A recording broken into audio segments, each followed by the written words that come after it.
Ladies, gentlemen, and friends beyond the binary, welcome to a very cozy version of Step Back Tonight.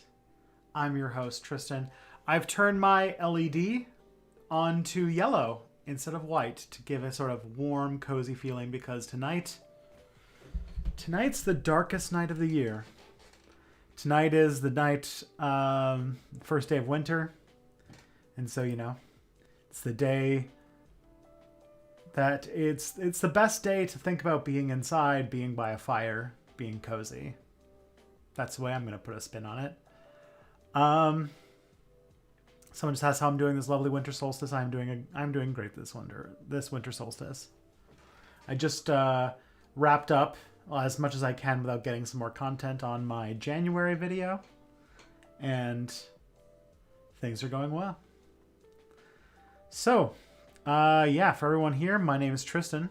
I'm the host of Step Back History, a channel that you guys are all very familiar with, which you can find at stepbackhistory.com. I'm also the co-host of It's Probably Not Aliens at probsnotaliens.com. And this is Step Back Tonight, the last Step Back Tonight for a very long time. Because as Logan has said in the chat, I'm going on paternity leave after this week, and I'll be coming back in March. And even then, who knows? Like when I come back in March, I'm planning on having a very long think about what Step Back streaming is going to look like when I come back. And I kind of plan for it to be different. I want to have more thoughts about how it all fits into my life. So we'll see what it's like. It won't go away, that's for sure. But yeah, as you can see, there's really not much of a schedule here because this is the last Step Back Tonight. The last stream that I'm running will be on the 23rd, on Thursday. and it'll be with me and Mia Mulder, and it'll be my last stream until for quite a while. So, yeah, pretty wild. I go by he, him pronouns, and if you wish to support my work, I can be found at patreon.com/stepbackhistory. I can also, if you have Amazon Prime, a Twitch Prime subscription helps me out very much. I'd be very grateful. And furthermore, if you have any extra cash lying around and you want to use it on Step Back, I'd be very grateful.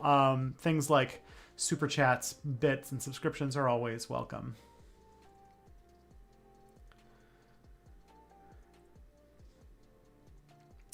How am I enjoying my isolation? Well, I've only been in hardcore isolation for 1 day.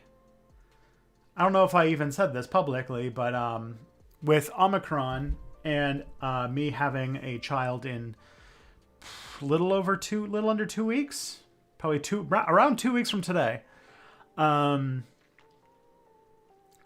I am sort of going into...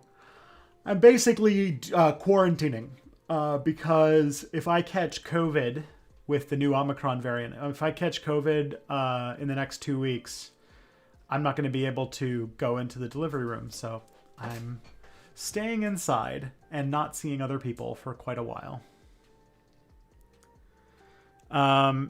Yeah, my latest video. If you haven't seen my latest video, it's about Project Cybersyn.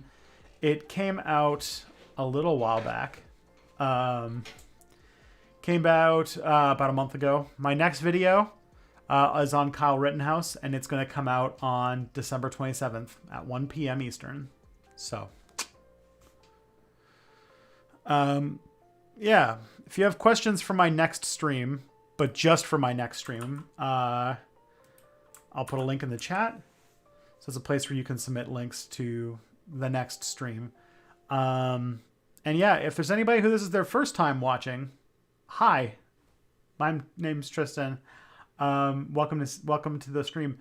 Please make yourself known in the chat, though. But you've got a very wonderful and very kind and welcoming stream community, and they would love to get to know you more. So please. In some ways, I'm envious of you. My relatives still want to have Christmas dinner. See, the thing is I want to do Christmas with my family. But we had to cancel it, obviously. And for good reason. Like, I think we would have canceled even if I wasn't having a baby. But, yeah, it's still, not fun. That's for sure. But, 2 in a row now where we've done nothing. It's a lot. It's a lot to take in. But, yeah, that's how it is. Next year I'll have a almost 1-year-old, so I'm sure that Christmas will be a lot more fun.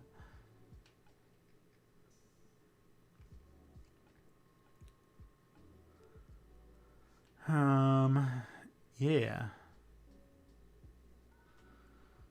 Someone just asked me a question. Did you notice in the last episode of Discovery, the people of the asteroid colony were a species that first appeared in an Enterprise episode where they were pre-industrial? Like, we're left to assume that they became warp capable a 1,000-year gap. Thought that was some cool, subtle world building. That is cool. I haven't watched it yet. I'm a little bit behind on Discovery. I haven't watched the last episode. And Kelly and I are working through The Witcher right now, so I'll probably be a few weeks behind by the time I actually get caught up. Season's shaping up pretty good, though.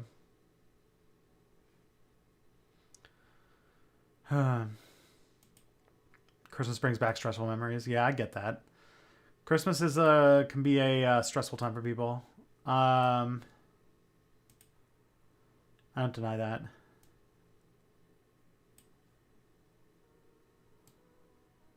Do I have any book recommendations? You read Bullshit Jobs after you brought it up, and it was a great read. Well, I get book recommendations every couple streams, so let me go see if I can find another one from my Goodreads list and recommend it.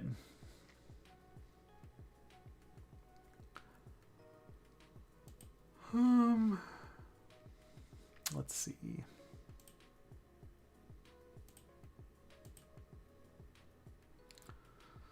All right, read books. Ooh, what's a good one? What's a good one? If you haven't read 1491 by Charles C. Mann, that's a good book. It's a book about talking about indigenous peoples before Europeans arrived. It's basically the book that's behind my most popular video, and talks about how the discussion we talk about indigenous people as being less technologically advanced than Europeans is actually a bit of a myth. And it's just that they had different forms of technology and different forms of relationships with the world that didn't get recognized by the people at the time as technology, but it really, really was. And that they played a large role in managing the ecosystem of the entire American continents. And it's really good. It's a really good read. It's very long, but it's very good. Caught COVID and it feels like someone's drilling a nail in my head. Jesus Christ. I'm sorry. That sucks. Oh, hello, I'm Lucia, she, her, and studying philosophy. I just found this channel was pleased to having a resource like this. That's awesome. Well, nice to meet you, Lucia.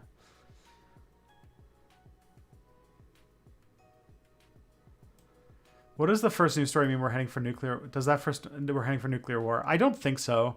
I brought it up because I wanted to have a conversation about it. Kind of want to read the Witcher books after watching season 2. Should I? I have only read, I've only read The Last Wish, which is the first collection of short stories. I mean, it's pretty decent.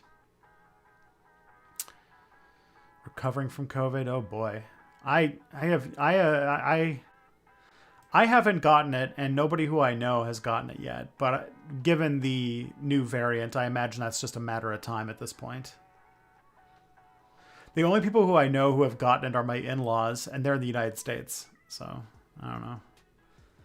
Have I seen /heard/read any of the fiction that has Emma Goldman in it? No, I haven't.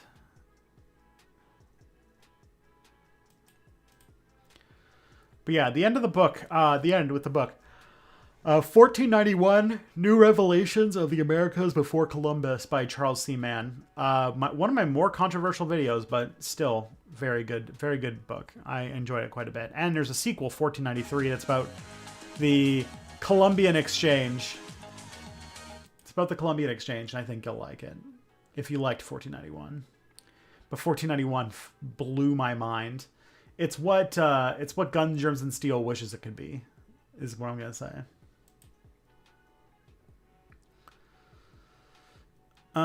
Yeah, so on the news story, not a whole lot of news this week. Obviously, the holiday is coming. Things have slowed down quite a bit, but Russia and the United States were having this standoff, and it's wild. It's a definite wild story. From what I'm picking up, though, is that there's a lot of evidence that Russia might not have been as gung-ho about invading Ukraine as the United States was trying to create a situation so that they could force Russia to have a conversation about getting their troops out of the Donbass region. When, there's an episode, or what's it called? There's the reason why they're so grumpy, I guess I should say, not as the word. The reason why they're so concerned about Ukraine is basically they think of NATO, Ukraine joining NATO essentially as like Western incursion into their territory, and so that there's that. But I don't think there's really much more to go on than that. So the standoff is going to continue, but unless they really go forward with Ukraine joining NATO, I don't think it's going to get as spicy as people think it is. or as much as the United States wants people to think it is, so that they can force Russia's hand.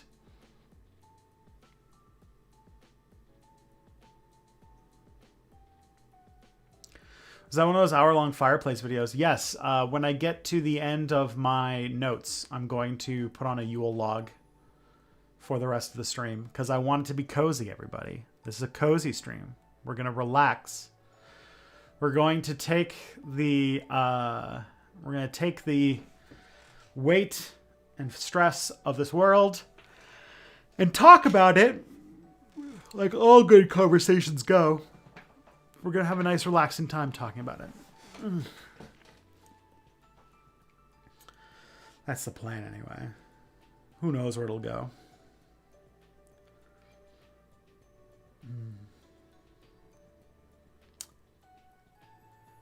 But yeah, that's the Russia story. I think that there's a bit of U.S. political theater in trying to make it look more urgent and dangerous than it is the thing.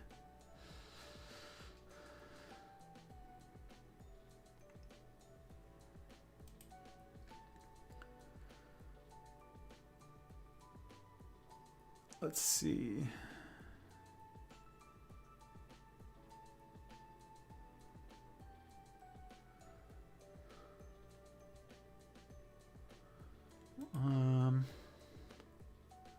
Playing CK3 as Cornwall in 769. Well, interesting. All right. With over 50% of votes, Boric has declared winner as Cast publishes a tweet conceding defeat. So this is Chile. A left-wing government has been elected in Chile, which is very good news. Yeah. I was kind of disparaging the idea of Henry Kissinger living so long, but living long enough to see the neoliberal regime fall that he started with the fascist coup in Chile feels real good, man. Feels very good. And yeah, the other piece of news is this really great video came out about left-wing YouTube called Break Bread. I'm going to give you guys a link in the chat. We're not going to watch it today because it is 2 hours long. But if you want to give it a shot after the stream is over, it's a really great look at the issues of, like, why is leftist YouTube so fucking white? And it goes to some really interesting places about algorithms and the sort of structures and assumptions and the sort of white silos that a lot of left-wing YouTube creators get themselves into. So just wanted to get into it. Chile playing Tristan Mulder as thought by electing a millennial. Oh my God, I have to send that to Mia. She'll like that.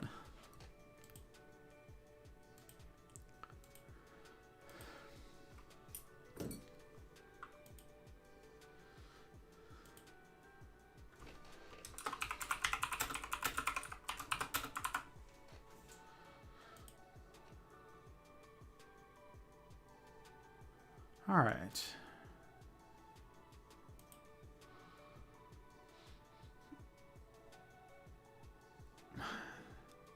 And the last thing I can say is that if you are a member of Means TV, I'm on it now. So if you guys like Means TV and you want to watch my videos, sans ads, that's the place to go. Sans ads, no sponsorship. My content is going to be up there. My entire back catalog has been added. And any new video, all new videos until 2024 are going to be going up there. So if you prefer to watch your videos on Means TV, that's a place to watch my stuff.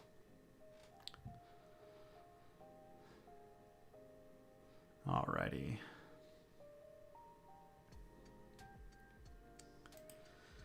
How are we doing, chat? What's everyone thinking about?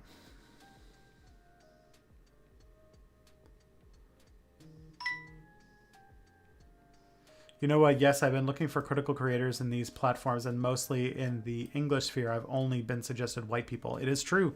There is a problem with a lot, and also that a lot of leftist creators don't really engage in. They don't really engage in with black creators or black like philosophers and such. So I think that that's also part of the whole thing. What about Probs Not Aliens? What about Probs Not Aliens? What's your question about Probs Not Aliens? I may have gone overboard a bit. I knew this was the last one for like 2 or 3 months. Yeah, a little bit, but that's fine. This is content. Look, I'm done the news and we're 20 minutes in, so I'm gonna need a bit of content tonight.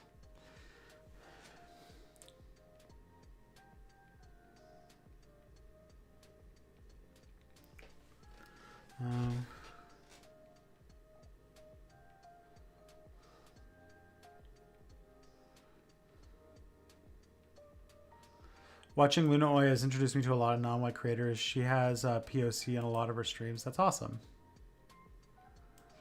How long would it take for a Mars colony to become self-sufficient enough to become a threat to Earth? I don't know if it could. Like, the thing is, like, there's all these, like, science fiction stories about Mars. And very often, like, almost to a point where it's a trope, where Mars becomes a colony, and then as a colony, it becomes a power that rivals the Earth. But, like, I don't think that's likely. Mostly because Mars is a fucking rust ball. It has, like, there's not really much there in terms of natural resources or anything that is really stuff that we economically want that's worth, like, you know, going on there. It also doesn't have that many resources for starting its own, like, industry and things like that. So it's really like, I don't know, Mars doesn't really have a whole lot going for it. That's my take. Just 1 second.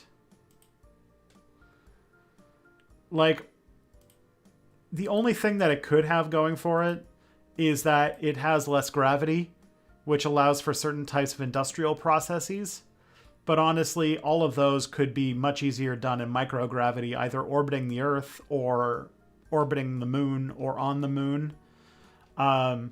So really, like, I don't really see anything for a Mars base that will, like, it doesn't have any resources to extract is the thing, Leia. Or any resources it does have to extract are much easier to get in other places in the solar system that don't have a gravity well. So in my mind, Mars is going to exist for a couple things. It's one, probably going to be a place for scientific research, obviously. Two, just like a sort of to say that we went there. Sort of the, you know, getting the commenting first upon the surface of Mars. After that, it's probably going to be, if anything, it'll be for gravity. Like, the fact that it has gravity and it's a little bit further out might mean that people who, if we go that far with space colonies and stuff like that, like, I don't know, like the fact that it has a gravity well might be important for certain types of resources grown out, like maybe plants. Maybe there's like some key plants that can't grow in microgravity, or certain things like, you know, surgery and all sorts of like stuff that might have all that stuff happen. SpaceX will go bankrupt before that all happens. Yeah, apparently they're in some financial trouble, so that wouldn't be surprised. Mars can be a pit stop for further space exploration. Like, I guess, but really, like, having a station orbiting Mars would be better for that than, like, Mars itself.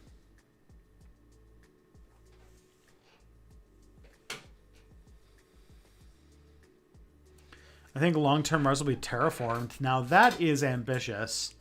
The big problem with Mars is that to terraform Mars would be a huge undertaking with technologies that we're only vaguely Like, you would have to do some stuff at scales that we have never considered. Like, for example, to make Mars really work, you would have to, like, the big problem with Mars, and this is the part that a lot of people don't talk much about, is that it needs a like, you need like it needs a core, because the problem with Mars is that it doesn't have a molten core. Earth has a molten core, and it creates a magnetic field around the planet that protects us from keeps us from space rays and like all sorts of like radiation and stuff like that. Mars would need to create a magnetosphere, and that would require building humongous electromagnets to sort of force it to start. Basically turning Mars into a giant what do they call it? A magnetic forge. I wonder what those things are called. An induction forge. A huge induction forge. And even then, yeah, I don't think it's going to happen. Could you just set a space colony to a slower spinning speed if you wanted a low grav environment? Probably. Yeah. But there's really not anything I can think of at this moment on Mars that a space station wouldn't be able to provide. A space station or an asteroid wouldn't be able to provide easier. Like a way like one is it's like a way station on the way to the outer solar system, but like a space station would do that better. And there are there are objects in the asteroid belt that don't have the issue of having a big deep gravity well that you could more easily build a station on, like for example Ceres, or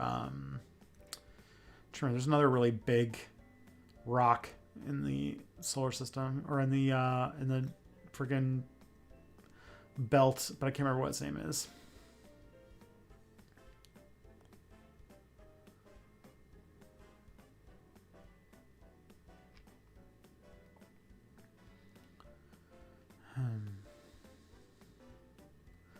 Honestly, for terraforming candidates, it feels like the Kuiper Belt's further out, isn't it? The Kuiper Belt is like past Pluto.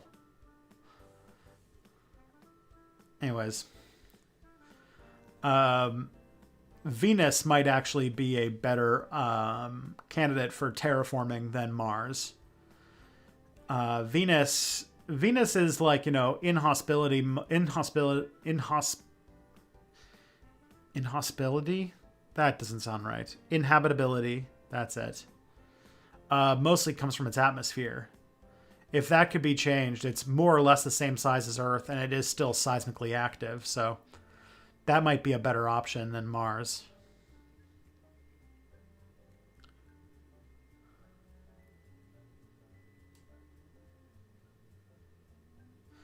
You could even build colonies on Mars a lot easier than on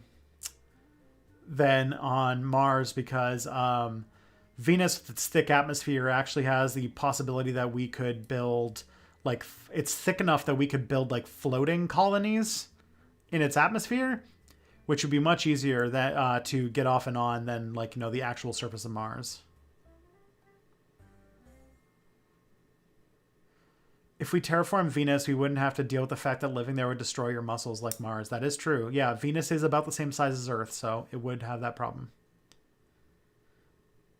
It rains lead on Venus, and the gravity is like 300 times Earth. It rains sulfuric acid on Venus, and the gravity is about the same as Earth. But the thing about the rain and the heat, the thing about Venus is that it's extremely hot. It's the hottest planet in the solar system, I think, because it has these thick clouds that have created a runaway greenhouse effect. And so what I think you would need to do for Venus is you would need to clear out the atmosphere. You would need to shape the atmosphere so that you would reverse the climate change, or the warming effect, the sort of blanket of thick, dense clouds that keep it so hot.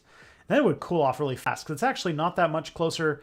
It's close enough to the sun that it wouldn't be scorching hot, like like it like Mercury or something.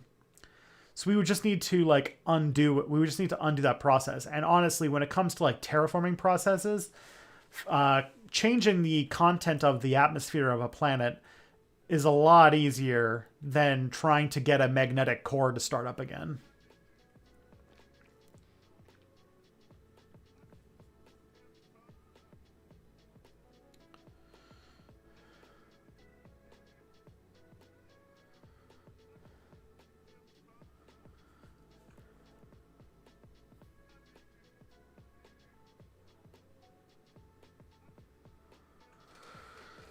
So I think we'll probably have the post-human tech to be able to manipulate our biology however we please by the time we're terraforming. That is true.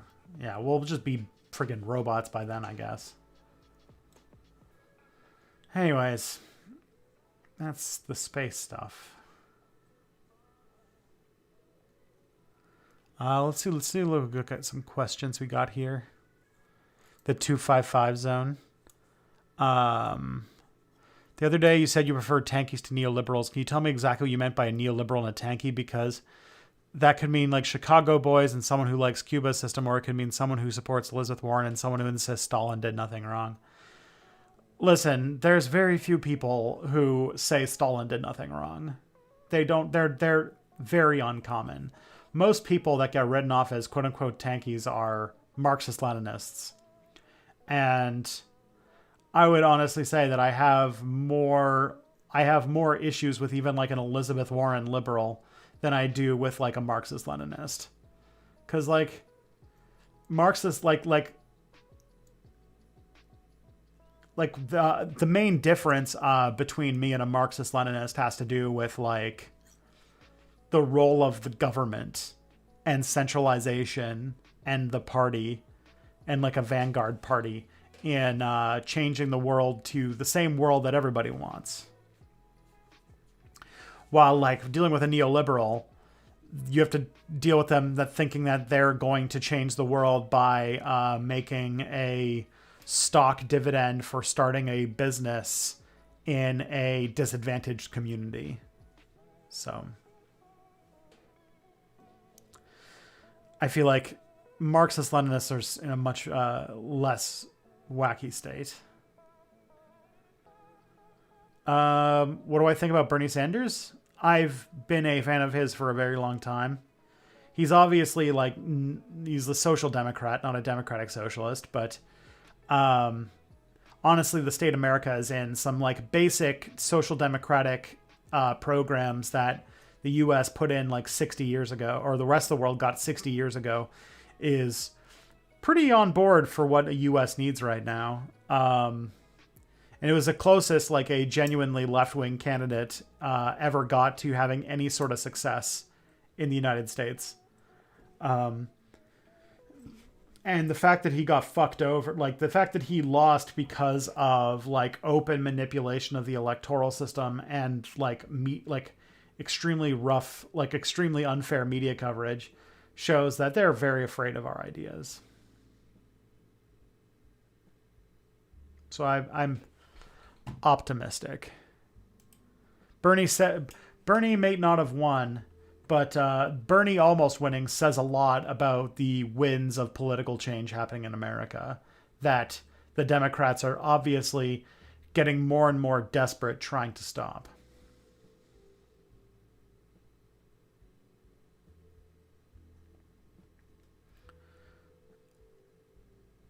Bernie Sanders be considered a conservative anywhere else? Maybe. I have a feeling that Bernie Sanders is as left-wing as being a public politician in the United States lets him be, and that if he was in another country, he would probably be even more radical than he is now. That's my thought. Like, I would think that it's possible that, you know, if you get a few drinks in him, he would say that he actually is a democratic socialist. But, you know, he's campaigning on the things that he thinks that he can pass in America because he's been working. I've been losing weight because I look great. Well, thank you. Yes. I've lost about 60 pounds. So yeah, pushing 70 now. So, yep. I'm glad people are noticing. What's it called? I'm filming December's, January's, and February's video all in one go. So I'm gonna come back in March, and hopefully, if I keep up with my plan, I'll look very different by March, and that'll be very interesting to see how people react. What are my general opinions of Bolivia? What about it? Like the country in general? I did a whole podcast, an episode of It's Probably Not Aliens about Bolivia, specifically about oh god, what's the name of that site that we covered? Pumapunku. And Pumapunku was Pumapunku shows that there's like a really big division between the indigenous Quechua speaking people in Bolivia and the sort of white colonial elite, and of course like the big amount of mestizo between, and also it's just like a freaking made of silver. But yeah. Who is the most radical left politician in Canada? Oh, like who's sitting in a seat? Maybe Nikki Ashton. She's the head of the NDP's Socialist Caucus, but that's about it.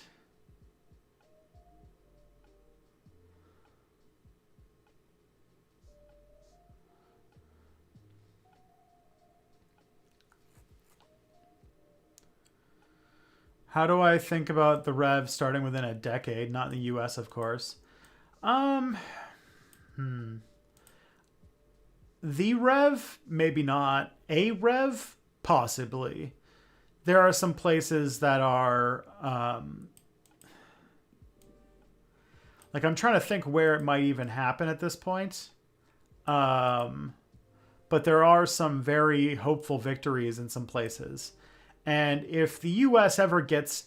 In my mind, I think, quote unquote, the Rev, the only thing stopping the revolution is basically a extremely overfunded US military.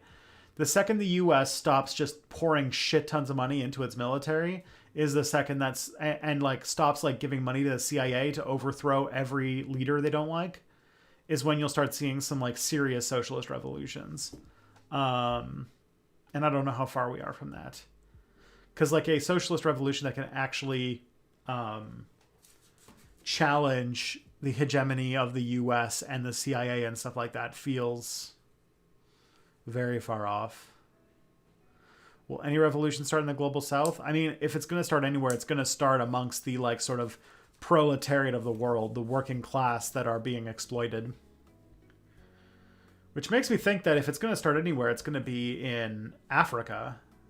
Africa is the country that is being the most fucking exploited by European and Chinese corporations. Everybody is abusing the continent for its cheap labor. So if there was a place where the Rev might happen, it would be somewhere in Africa.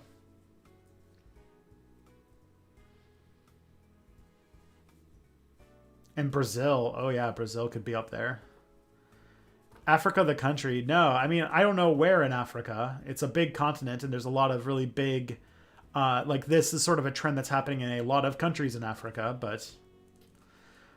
big ones that stick to my mind are the DRC. It's a pretty big place where they have a socialist tradition, and there is, like, there is a lot of... there is a lot of possibility for... like there's a lot of exploitation going on in the DRC. The DRC is not only extremely exploited by Western and Chinese corporations, but they're sitting on a giant reserve of a very key resource for the technology sector, which means that they hold a lot of leverage. And if they were able to expropriate the means production in the DRC, which would just be a handful of mines, really, they would be able to really make some demands. We'll see where that goes, but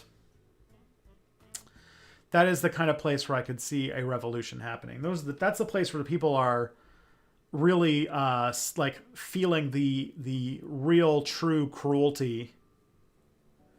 You accidentally called country Africa a country. Did I call it a country? I did not mean to call it a country. It's a continent, obviously, but I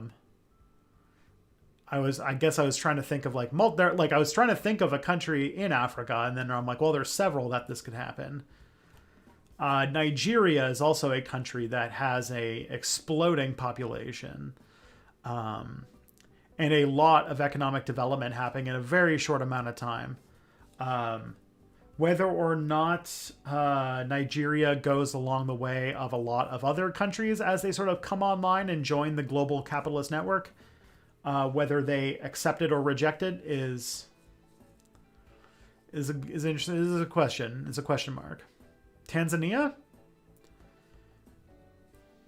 Is Tanzania doing something interesting?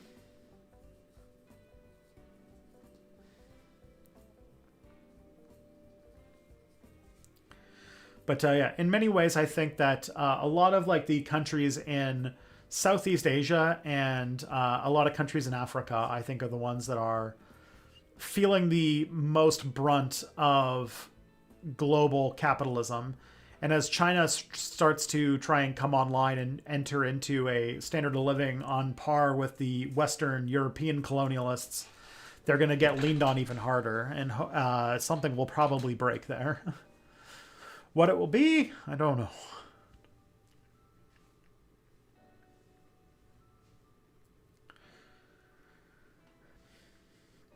There's other things that also could be cases like, for example, there's some unlikely places where a lot of revolutionary zeal could happen in a very short amount of time. Like even if partially the planet starts to go through taking climate change seriously and we start to reduce our dependence on petroleum, some countries have all of their eggs in the basket of petroleum. That if that becomes disrupted, you're going to see political instability. This is places like Qatar, the United Arab Emirates, Saudi Arabia, also even places like Venezuela and Alberta. So if there's ever like a time where that gets called into question, where oil starts to drop in demand, you're going to start seeing political instability in regions like that too.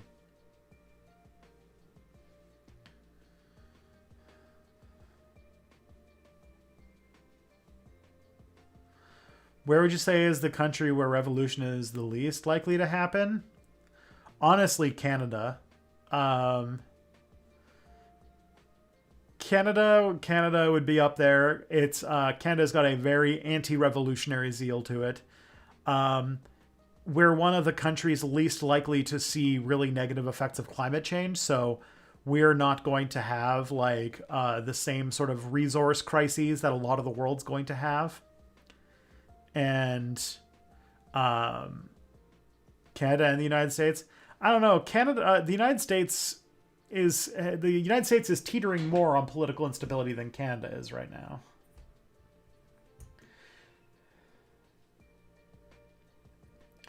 Iceland, yeah. Sweden, yeah. The Vatican. I don't think the Vatican's gonna have a revolution anytime soon.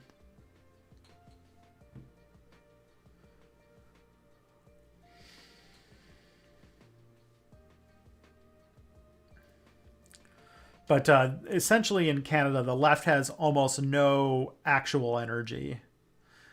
The only party we have is a centrist social democratic party. And even then, when push comes to shove and electability comes up, they quickly abandon all their principles. So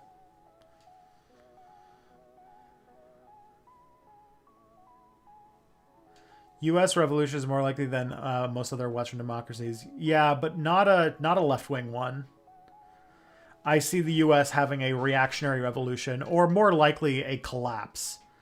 I don't know if there's going to be like the revolutionary American government as much as like it's just a country on the verge of falling apart.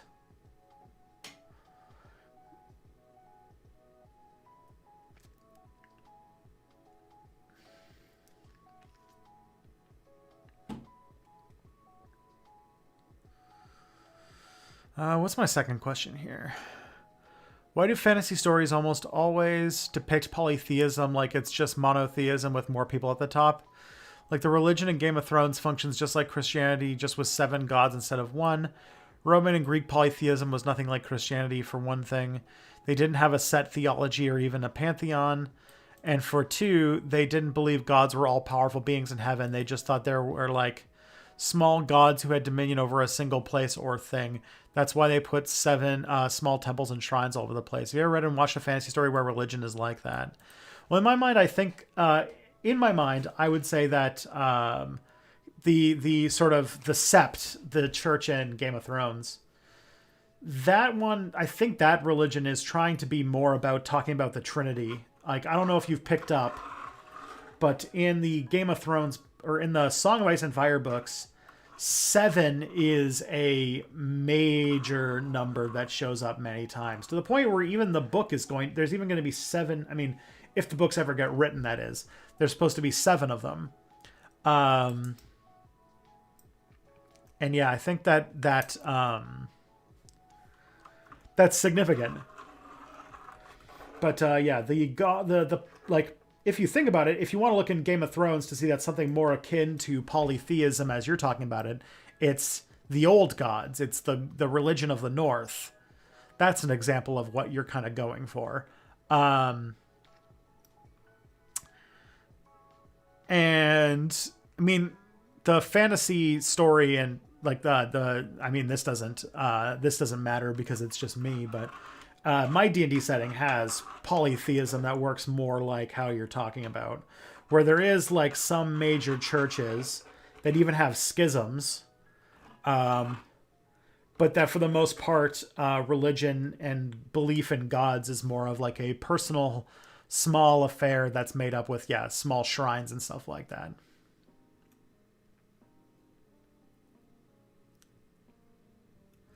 The sept in Game of Thrones is monotheistic. There's just one god with 7 faces. Yeah. If anything, if you were to make any like kind of direct like comparison between European history and Game of Thrones, I think the sept is supposed to be like Catholicism, Christianity, and the sort of red wizard religion is, I think, supposed to be sort of like Islam or something like that. I don't think it's a direct comparison, but that's sort of a little bit.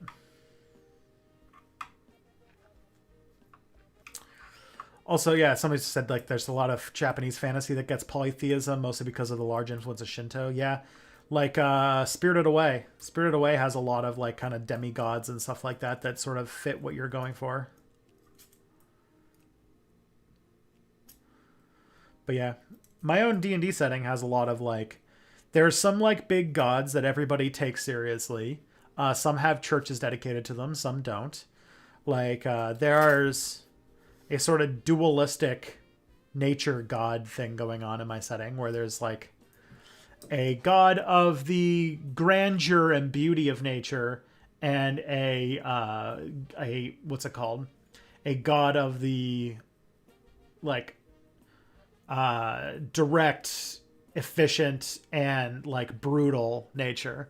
Like one is the adorableness of a guinea pig, and one is the guinea pig that eats its babies to survive. And those two gods are sort of like a yin and yang of each other. That's how the nature stuff works in my settings. And then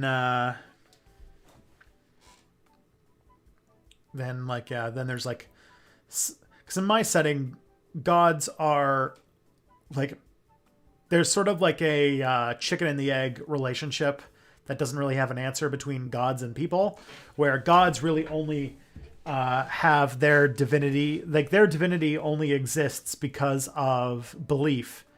And gods can actually be like demoted to demigods if they lose followers. So they're always, and also it has to be belief without knowledge, which means that they're always trying to do things to get people to culturally believe in them, to kind of keep themselves relevant. And so like paladins and clerics and stuff like that are the gods trying to imbue people with miracles and great feats of power in order to, drum up belief in them. And so, and also the world is crawling with like, well, not crawling, but it's not hard to find in the world old gods who have been demoted because they've lost their followers, and they're kind of just these like powerful entities that wander the world. It's pretty fun. The kind of like big 20th level, or the adventure right before the big 20th level adventure in my setting was, or my last campaign was about finding a god that had fallen to demigod status and getting them back to divinity. It was pretty wild. Thought about mentioning that in the question. Some anime gets this right because religion that works like this is still a thing there. Yeah, I think it more just has to do with the fact that it's a lot of white people who write fantasy, and their understanding of religion comes from the Abrahamic faiths, and so that's what it is.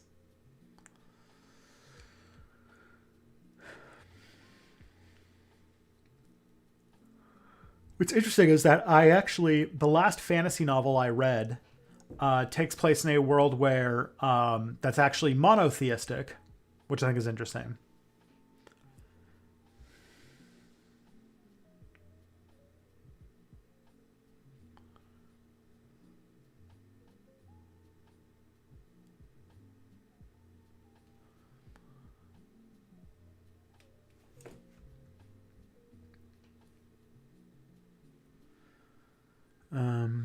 Yeah. But yeah, I haven't done a lot of stuff with like gods in my setting, with the exception of like the little things I've talked about. But it's also a way that I use to incorporate all of the different clerics I've had to run over the years in my campaigns. To the point where I have a cleric in one of my games right now who is who's based on Rael, the person who started the Raelian faith, and claims that he has met with every god, and that they're all in a council and they all want him to do something. And yeah, it's and that like in a lot of places where there's a lot of travelers, I've had temples that have been over time turned into these like really beautiful messes where there's shrines and offerings and stuff for like all sorts of gods for all the different believers who have come in and out of that port. I like that kind of stuff. I love the like beautiful messes that come with like syncretic religious traditions and stuff like that. Like when I was in New Orleans, if you go to the graveyards and you see some like what's it called? There's a famous voodoo witch doctor who's buried in well, not buried in New Orleans, but they're all kept in tombs or whatever. But like her grave always has like X's drawn on it, and there's like melted candles and all sorts of offerings of, candy and cigars and flowers and all that kind of stuff all around her grave. And I'm like, this is the coolest thing I've ever seen.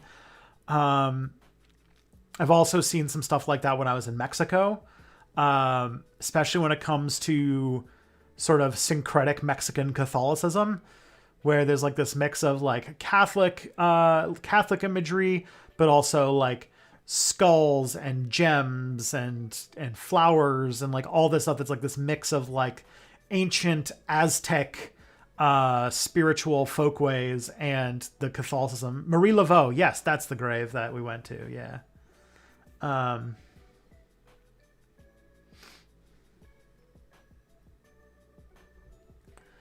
But yeah, like in Mexico, we had all those. I saw like some really cool stuff where you see like, yeah, like an altar with a skull that's completely encrusted in gems, and it's like, this is the wildest thing I've seen. And like anytime you see imagery about the Day of the Dead with like sugar skulls and all of those ofrendas that they have where they, are giving offerings to their dead ancestors and stuff like that. I think that is to me, that is when religion is at its most beautiful and like really moving to me is when you see things like the Day of the Dead, or you see things like Marie Laveau's tomb, and it's like religion that's alive. Like, it's not this dead religion that's contained in stone buildings with old people and decaying statues, but like an offering place where you see like freaking tamales that were cooked that morning, left as offerings to grandpa because he always loved those, and flowers and skulls and just some random saints and all that kind of stuff. And I'm like, this is like, there's a lot of like hardcore atheists in this world who just are like, religion is all bad and needs to be eliminated with all due prejudice. And it's like, there's so much like beauty in this world that comes from these kinds of beliefs, and I wouldn't want to take it away. I love that kind of shit. I love syncretism and all that stuff.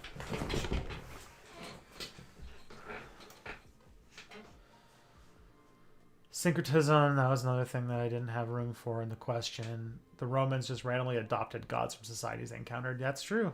The Greeks did that too. If I remember, the Greeks added Bastet, the freaking Egyptian cat god, to their pantheon at one point. But yeah.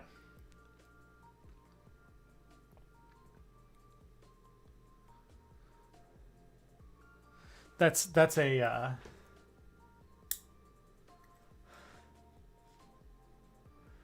I really like, I don't know, to me, like, that's where religion is the most cool. I don't I think that yeah, like anything you see with like voodoo and Santeria and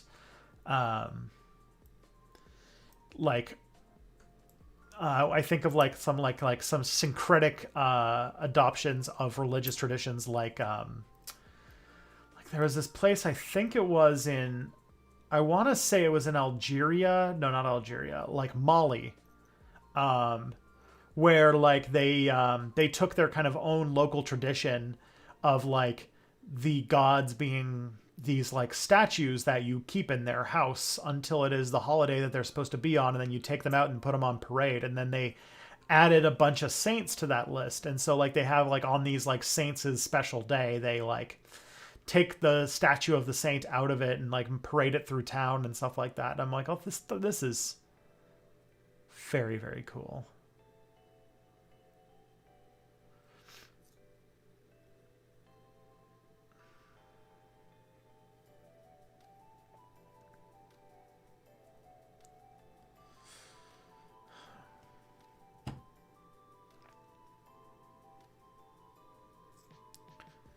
Or even like small things like some guys are talking about like traditions that have to do with life and stuff like that.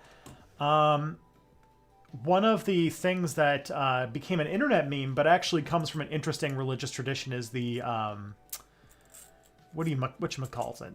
The friggin' casket dancers. Like, you guys remember that from a while back? Like, do do do do do do. You guys know the meme.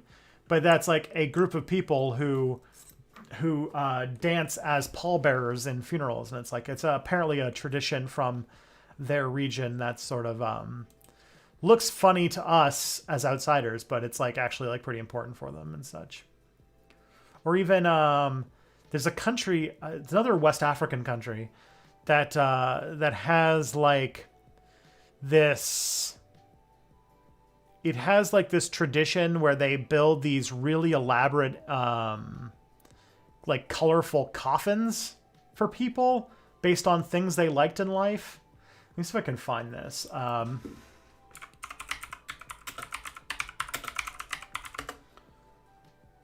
Yeah, here we go. I'm gonna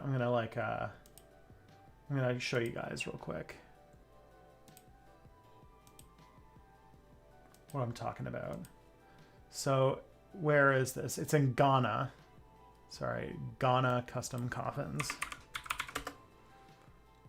Yeah. So if you look here, kind of go through here, they make these coffins for people, and I think this is always really good. Like, yeah, like an airplane and fish and big Nokia phone, hot pepper.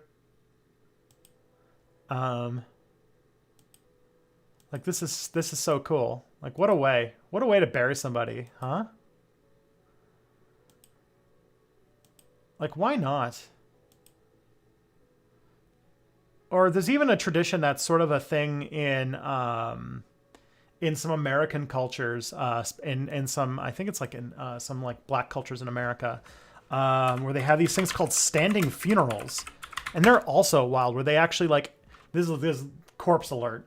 They embalm the bodies sitting up in like sort of things they like to do in life, and then you come and visit them like looking like they did doing things like this.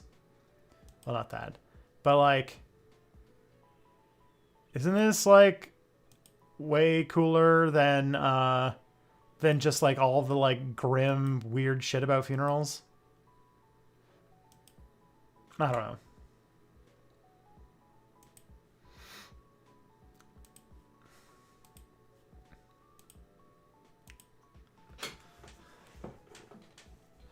Want to run D&D, but I've never done it before, and also I need friends. Well, luckily, if you want, you can get started online. And if you want any advice, there's a book you can pick up called Return of the Lazy Dungeon Master. It's a really great book to start with. Just read that. It shows that, you know, it's not very hard to get started with something simple.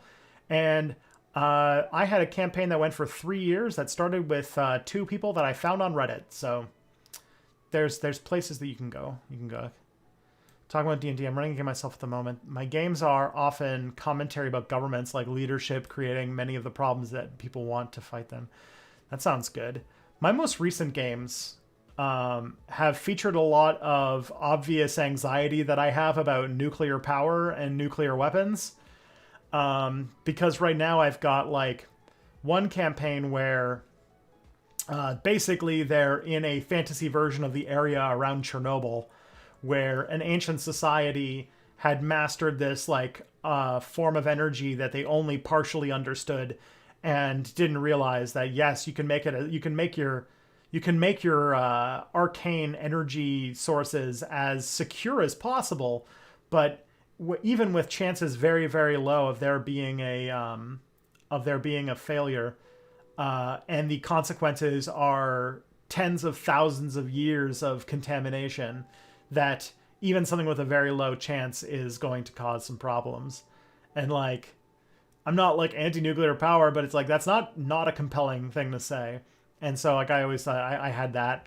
The other campaign that I'm running, they dug up a nuke, or this orcish warlord dug up like an ancient nuclear bomb, and they're going to use it to basically conquer the people to the south. And the other game I had a dungeon that was inspired by these. I'm gonna find this for you too, because it's really cool, which is like,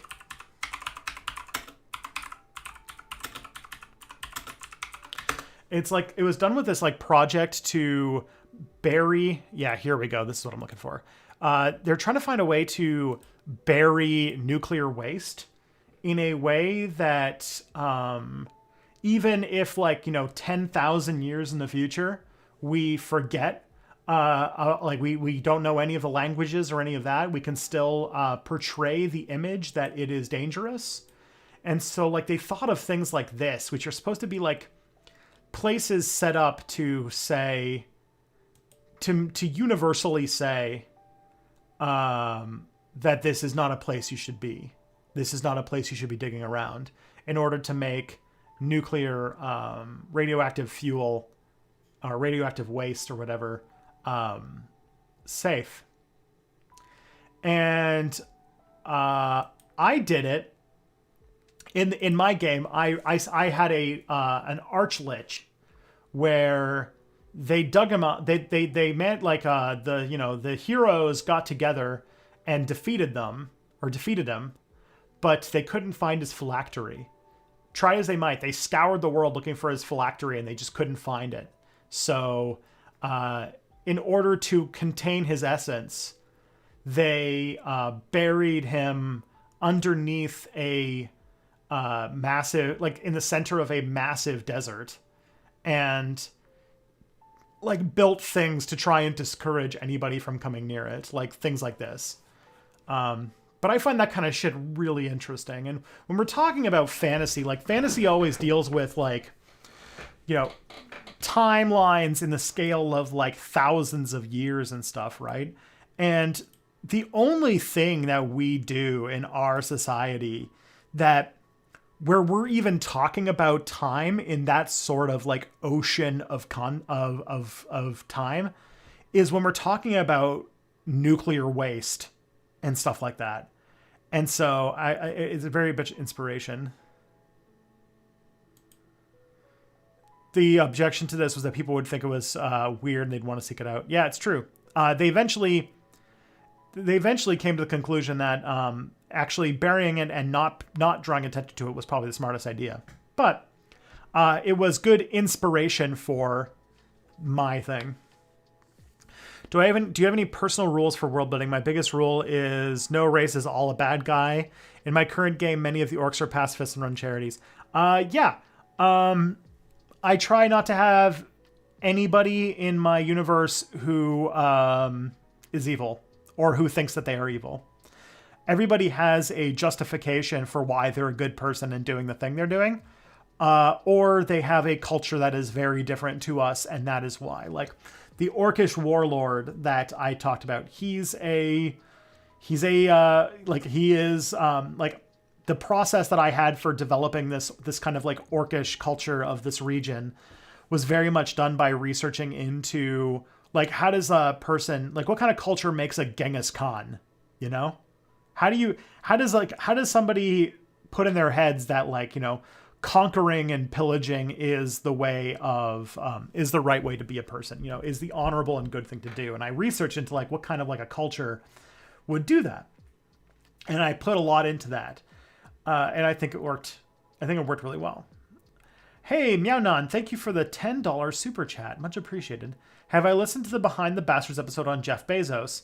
The anecdote they have on his feelings towards music sort of painted Bezos as more of a lame Patrick Bateman from American Psycho. I haven't seen it. I will. I'm very behind on podcasts. I'll tell you that.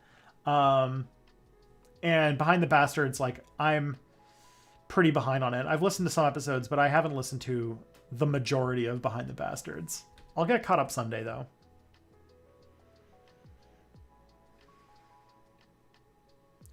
How complex is D&D? Would it take hours to set up and learn enough rules to play with a group? No. You can learn the rules. Like it gets noodly. It's one of the more like if you want to get into RPGs in general, there are way easier ones to start with. Like Index Card RPG. I have it on my bookshelf back here. Way simpler, way easier to get started with. But I know that D&D is the game. But there's like a D&D starter kit that has... Like if you get like D&D is one of the noob-friendly games. I mean, I don't think so. As like a person who's played a fair bit of RPGs... D&D is probably like one of the crunchier, more complicated RPGs on the market. It only has to be noob friendly because it's the only game people who have never heard of TTRPGs want to play. They don't want to play anything else. Like the only game that I think is like the only games I think are like more complicated than D&D are some of its older editions, and then you got like Pathfinder and Shadowrun. But like for the most part, like you like 5e can be run pretty easily if you buy something like the D&D starter kit or the D&D essentials kit or something like that. They contain pretty good early adventure and like a pretty solid early adventure and some even pre-made characters to get you started. And honestly, D&D is one of those games where like the essential mechanic is rolling a d20 and adding a number to it And sometimes you have to roll with advantage and sometimes with disadvantage, where you roll twice and either take the higher or lower number. And everything else is sort of built around that mechanic. And so if you get that down, you're well on your way. I have onboarded several people to the game, and they have never read the player's handbook or anything like that, and they still figured stuff out eventually.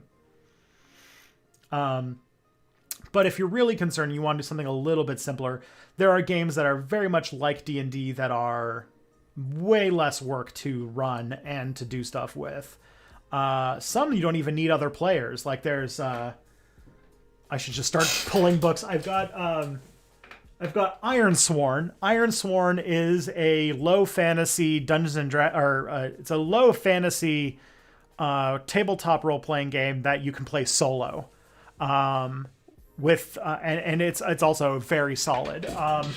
The Powered by the Apocalypse games I feel like are the easiest ones to become a first-time DM with. So if your people want to play D&D, they want that high fantasy thing, but they're willing to play something that's not the big D&D, then you could try something like Dungeon World, which gives you as a player or as a person running a game a lot that you can go with, because one of the things that really works for that as someone who's like running a game for the first time is that it gives you tangible things that you can do to move the story forward. Like for example, in Dungeons and Dragons, if like somebody's like, I'm going to go and see if there's anything interesting in this room, and you're like, all right, roll a investigation check to go see if there's something interesting in the room, and they roll low, the answer is just, oh, you don't find anything. That's boring. It's stupid. I hate it. In Dungeon World, they have, the way it works is that you roll 2d6s and add a modifier. And if you succeed, which is where if you roll, like, I think it's a 4 and above, or maybe a 5 or 6, you get a success. You get your thing, you get whatever happens, like whatever you're trying to do, you succeed, and you usually get some sort of mechanical bonus. Like either your next roll is going to be easier, or you get some sort of tangible reward that you can use later. Then the other thing you can do is if you get really low, you fail, and not only does the thing not work, but there's some sort of negative consequence associated with it. And then in the middle, there's a mixed success where you get what you want, but you're going to have to pay some kind of price for it. And they give you a whole bunch of like advice on how to on what kind of things to choose. And to me, that is like is really useful for figuring out what to do next. But yeah, but I also know that when you're, from personal experience, I know that most people who don't play a lot of tabletop games, the only thing they want to play is D&D, and the easiest game to find a group for is going to be D&D. And so if you know that system, it's good to just for it to be your first game, to just learn it, because if you can adopt and love D&D, then you're going to have a very easy time finding players for your games. And it's going to be much harder if you play anything else, because it's almost its own, like it's almost not even a tabletop game anymore. Like D&D is almost its own culture and hobby aside from tabletop role-playing games at this point.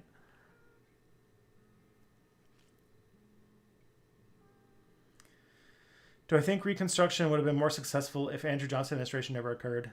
Oh yeah, for sure. Andrew Johnson basically fucked over. His whole like thing was basically to not let Reconstruction go through. If you have Steam, play Gloomhaven. I what's it called? I own Gloomhaven. I have the big fucking box downstairs. So there's that.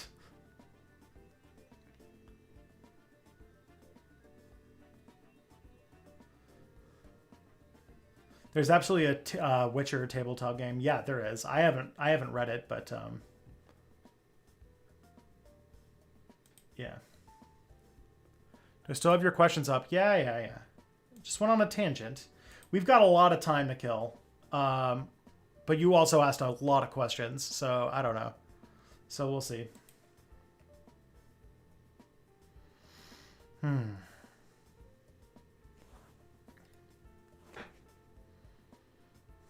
But yeah, Pathfinder is like the Pathfinder is like Dungeons and Dragons, but it's got more. It's more complex.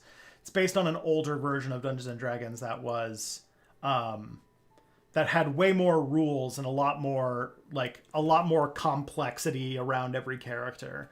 And for some people, they find that very fun. Pathfinder, compared to like Dungeons and Dragons, lets you make characters that are very unique. You make a lot more choices when making your character. The problem is that very much often means that there are a lot of choices and there are only a few correct choices. And you can end up making a character that is virtually useless if you don't know what you're doing. Furthermore, if there's a mechanic for everything, it means that there's just a lot to keep in your head. And prepping as a dungeon master for a game with that much crunch can be very complicated and can be very time consuming. So would making D&D races as different hominid species be problematic? Races seem incorrect for a majority of them. Some of them wouldn't even be hominids. Yeah, I mean they're working on that. I feel like the next version of D&D is probably not even going to call it race. They're going to call it ancestry or something. Just like they did in Pathfinder 2nd edition. But, there are people who really love that number crunch and stuff like that. There are people who love complicated video games. And you know what? Go with the gods. If that's the thing you like, then I'm not going to take your fun away from you. But me, I would if I was able to run any RPG I wanted and have a group to run it, I'd be running like Powered by the Apocalypse games for the most part. I think it, and I even wrote my own, what's it called? I wrote my own rules thing. Like I wrote my own little rules module to add Ironsworn style, or like Powered by the Apocalypse style moves to Dungeons and Dragons to sort of replace the skill system. I'm going to do a Cyberpunk D&D like Cyberpunk 2077, but not as many people want to do that. You should check out, if you want to play that, you should play the Sprawl. That's the Powered by the Apocalypse Cyberpunk game, and I have played it, and it is good.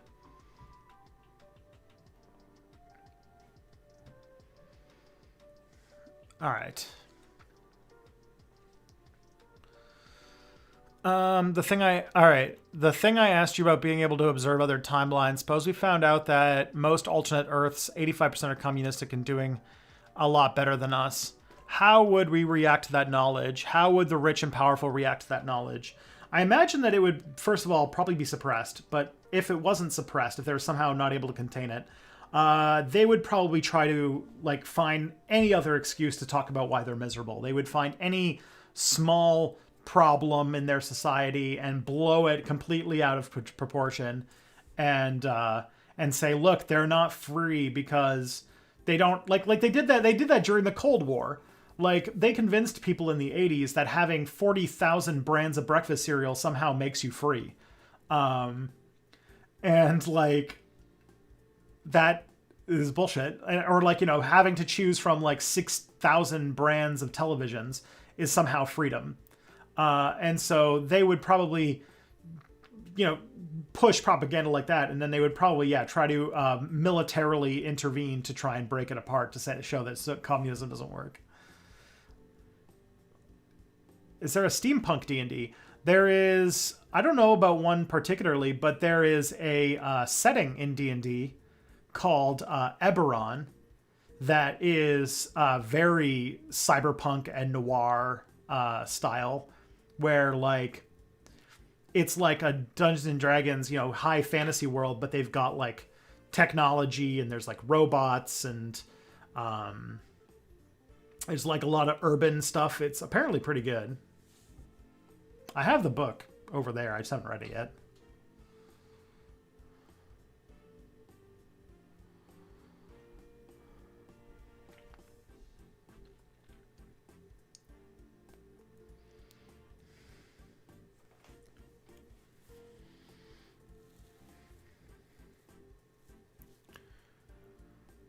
All right. If you get a dog, would you want it to be a new puppy or a grown-up dog? I know you want to get a rescue, but what if you say the pound is like, well, we have this pregnant bitch. Do you want us to reserve a pup? Yeah, I'd do that. I'd take that. I'd prefer to get a dog from the pound. I just know that if I get it from any other source, I'm gonna have to deal with breeds, and I really like where do you go except for the pound to get like a mutt? You know, I don't really want to pay freaking like $2,000 for a dog. And furthermore, I'd prefer to get a dog. Like I have a feeling that by the time my son's about 5 years old, which is when we're planning on getting a dog, that we're probably going to we're probably going to look for, I'm going to try to look for a dog, and, I don't know, the pound just seems like the natural place to do it. Like, where else do you go? Spelljammer is pretty steampunk adjacent too. Spelljammer is like what's it called? Dungeons and Dragons meets freaking space opera. Like Spelljammer is where you've got like spaceships and stuff. It's pretty wild.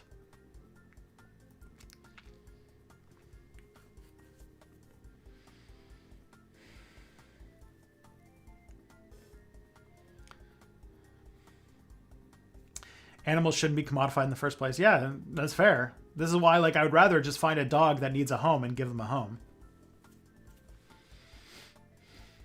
That'd be my hope. That's what I would like to do. And I mean, I have a feeling that, yeah, when my kid's 5, all of those COVID puppies are probably going to be going up for adoption or something. I don't know. We'll see. But I'm pretty excited. Spelljammer is when the characters get to level 15-ish. Yeah. I haven't run it, but I have a campaign I want to run that I have an idea in my head where the characters get lost on a ship, and it's basically the plot of the really vague plot of Farscape, where the party gets stuck in the middle of nowhere in the astral sea and they have to find their way back home.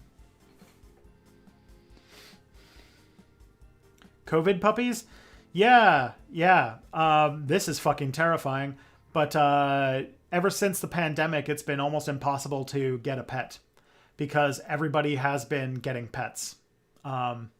So everyone has been adopting pets. And if we ever get into a situation where people are going back to work, that means that there's going to be a lot of abandoned dogs at the pound. And I would like to take that out.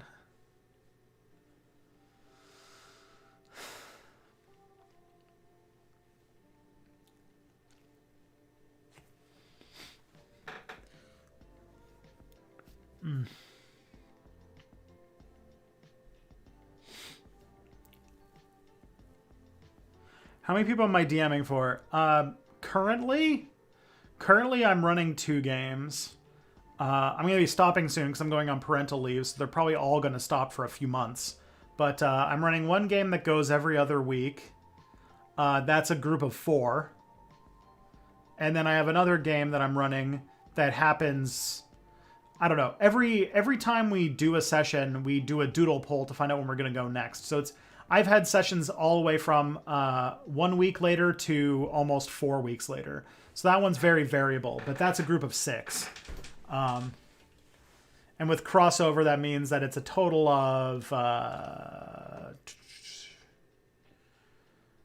9 people overall.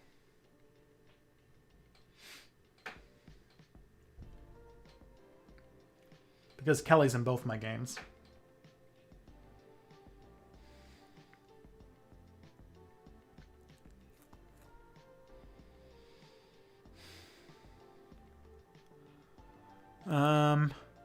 Should people with serious claustrophobia be exempt from mask mandates? No.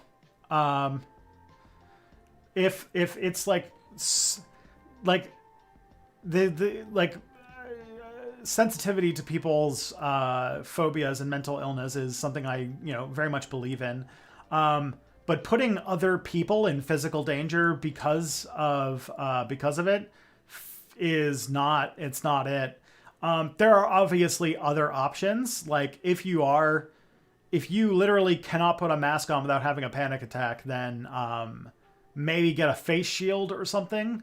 But or just rely on curbside pickup and stuff like that. But no, like what's it called? Like not only would not wearing a mask in public get you kill not only could it kill you, but it could also kill other people. And it'd be like saying like I have a very specific form of anxiety where if I am not constantly smoking cigarettes inside, I will have a panic attack. And if someone's like, well, we're not going to let you smoke in our building, and you're like, okay, yeah, then I need an exemption. I need a medical exemption, so I'm allowed to smoke inside. So obviously you need to find another way around it at that point. But because we're dealing with life and death here.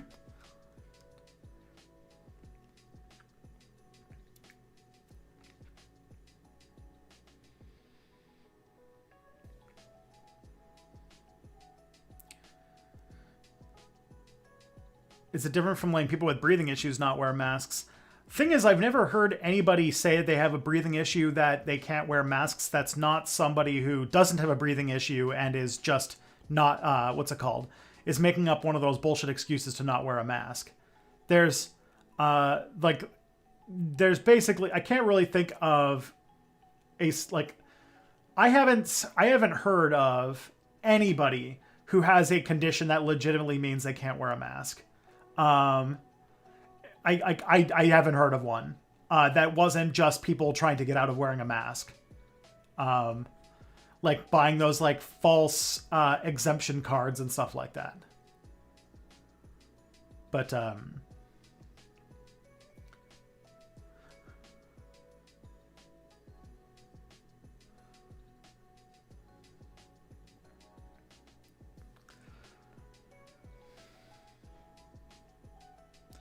people with breathing issues are not going to want to go into public around others during a pandemic anyway, especially one that that damages your lungs so badly.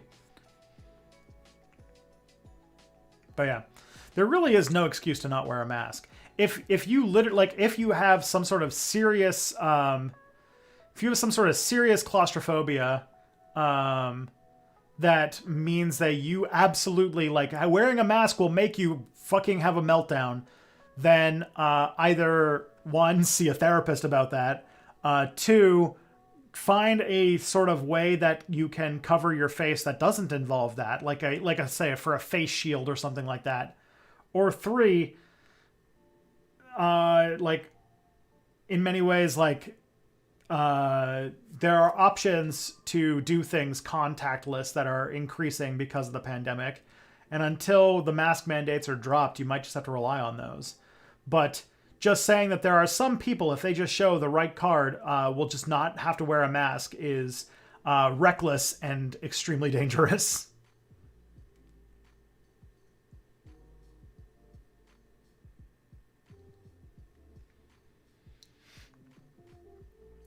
It'd be like if we lived in space and there was somebody who I have claustrophobia, so I can't wear a spacesuit when I go out in space. And everyone's like, well, you have to wear a spacesuit when you're out in space. And you're like, no, I'm going to be exempt from the spacesuit mandate because I have claustrophobia, so I can't wear a space helmet.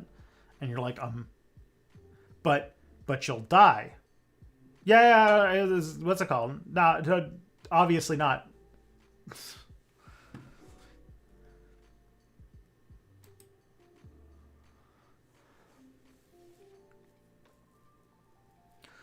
Did Fauci's initial comments sour a lot of people on masks, or is it a general being contrarian for the sake of being contrarian thing?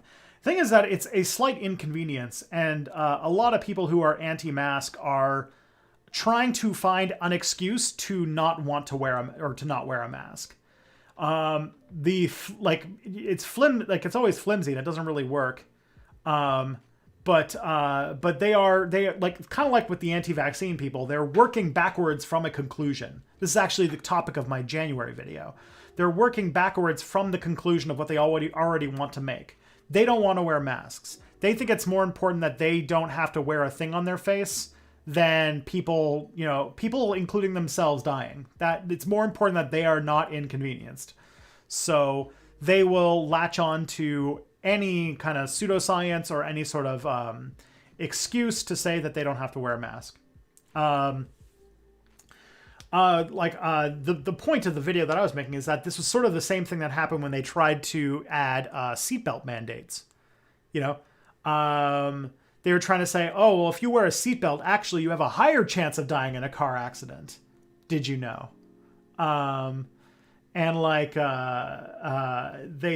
Anytime somebody tried to put in like a seatbelt requirement, they called them Hitler. They give them death threats and all sorts of stuff. So, yeah.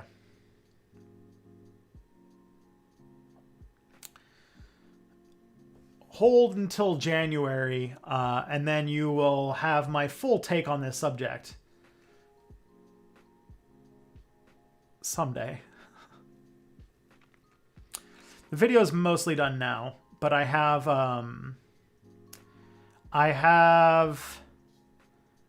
there's some people who are collaborating with me on the video, and I need to get footage from 2 more people before I can declare it, or sorry, 3 more people before I can declare it finished. It's a collaboration with 4 other YouTubers, with Scott, with Mia, with Mildred, and with Sam, i.e. Where in Hell. And I only have Mia's stuff so far, so I'm waiting on everybody else.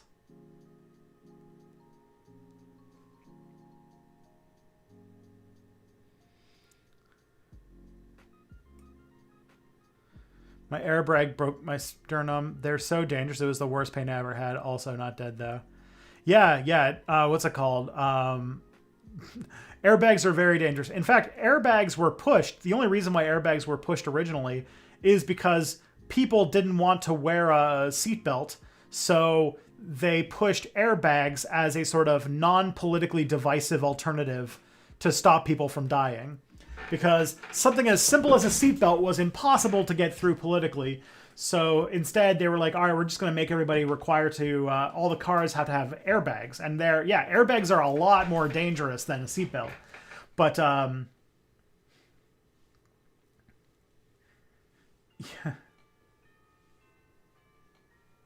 How can you be so sure that the masks are working? Well, there's this thing called the germ theory of medicine, where we learned that viruses contained in small droplets of water are what are the vector that is spreading the disease.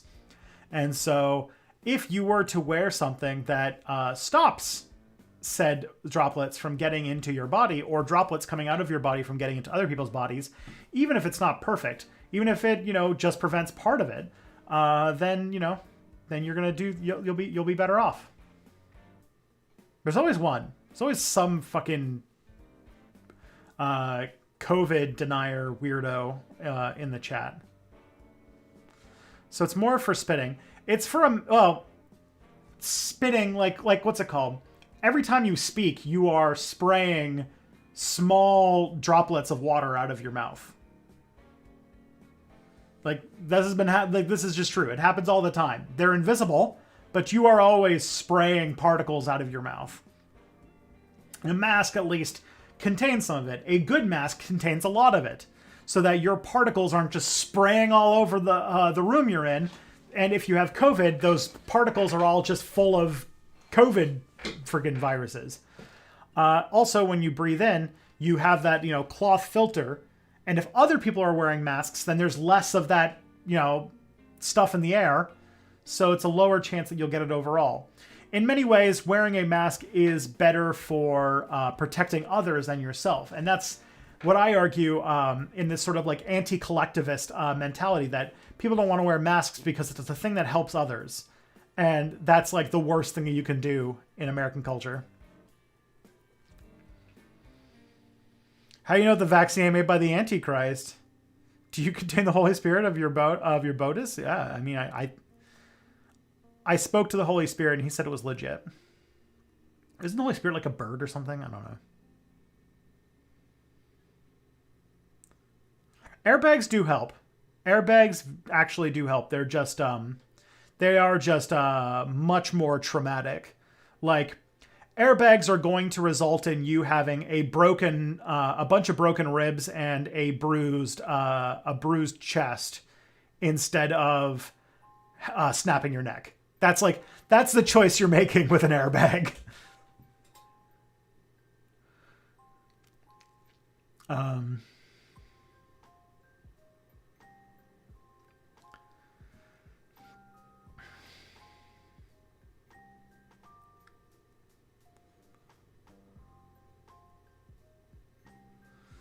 Yeah.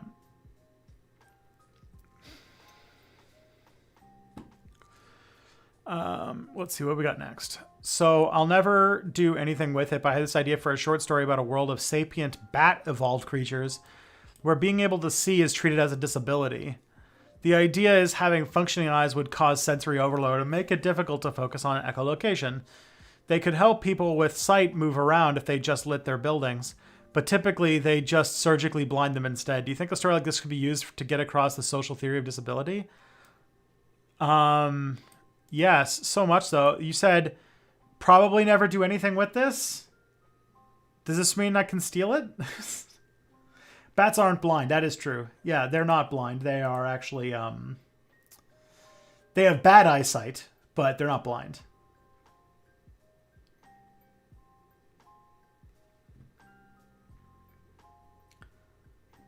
But it's a good idea. This is a solid thing. Someone should write that. If you're not going to write it, I might add it to my list of, like, I'm one of my, like, someday things is that I want to get into writing short stories, and that seems like a really good one for that.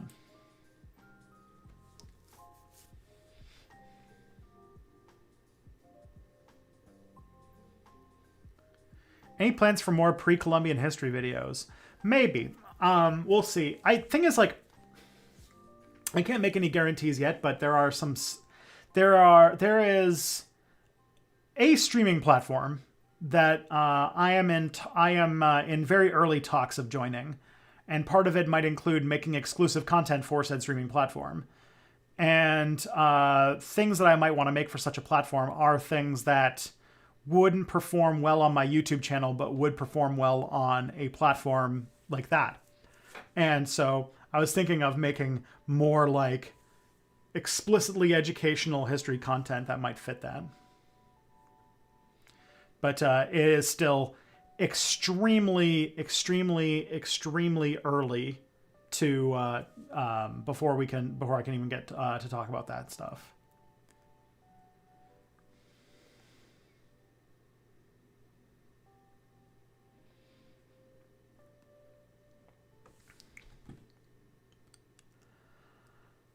Do you think people who should get a COVID vaccine also wear masks? Yes.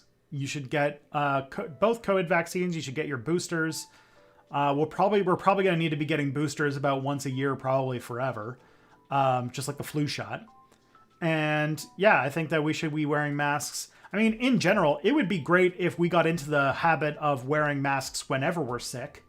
But barring that, I would like it. Yeah, we should definitely be wearing masks until the pandemic has been downgraded to an epidemic, I would say, at the very least. We'll see. Numbers might come out that say that Omicron is a lot milder than the other forms of COVID, in which case, if everyone just fucking gets Omicron and then, what's it called? At some point, we're just going to have to be like, all right, this is just an endemic virus. That's just part of our illness repertoire, and we'll have to kind of, but it's not serious enough that it's killing people, or killing enough people is more the answer. And so we'll just need to like change things around.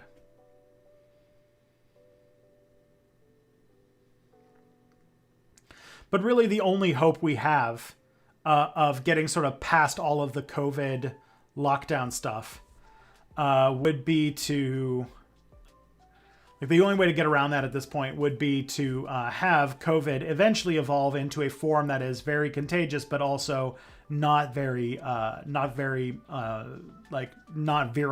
It doesn't have very bad symptoms. It doesn't kill people. It doesn't hospitalize people. or it doesn't hospitalize that many people. And that tends to be how viruses evolve, because not killing your host is a pretty good way to spread more of yourself. But yeah, at some point that'll happen. Omicron might be the one that does that. We saw some interesting stuff, like Ontario yesterday got like 3,500 cases and 0 deaths, which is interesting. And it could be that Omicron, if it displaces all of the other variants and Omicron becomes the only one, we might be in a situation where the virus is not the overwhelming threat that it was. And in that case, we probably will be letting up a lot of our measures. I don't know how much or how fast, but if that is the case, that is very good news, because that basically is the only way out of the pandemic at this point. But the thing is that even if it is mild, it's still going to hospitalize some people. It's still going to kill some people. So the fact that it's spreading so fast is going to create an uptick in usage of the hospitals, especially for unvaccinated people. They're already showing that like hospitals are right now like 90+% unvaccinated people.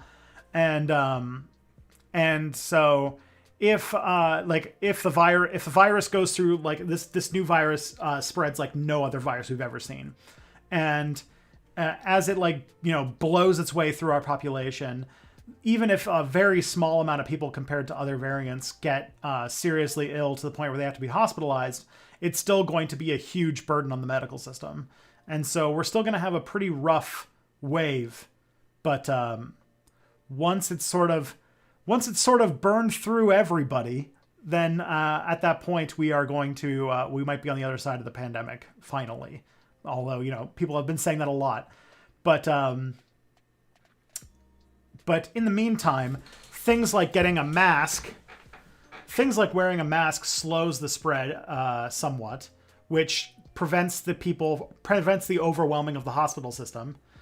And having a vaccine has been showing a lot, especially getting your boosters after getting double vaccinated, has been showing a lot of positive responses in the fact that even if you do catch it and get sick, you're not going to get really badly ill.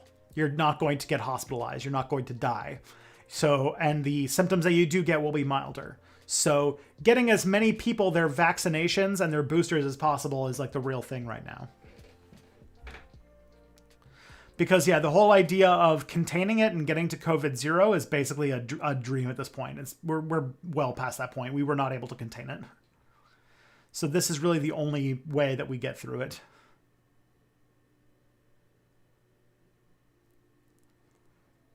There's no... okay, yeah, all right. Horse paste killer. You are banned for spreading COVID misinformation. Bye-bye.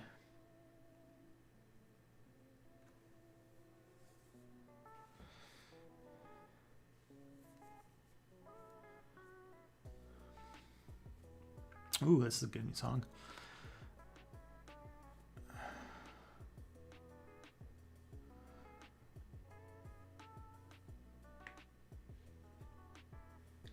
Maybe you wouldn't be able to get across the subjective aspect. Sure, that's probably the case. It's a really good idea, though. If you write it, you should write it.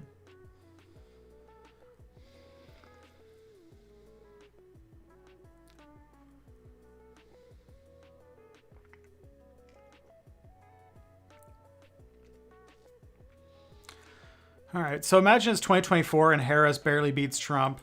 The right refused to acknowledge the result, and there's another coup attempt, but this time the military get involved and they actually succeed in installing Trump as president.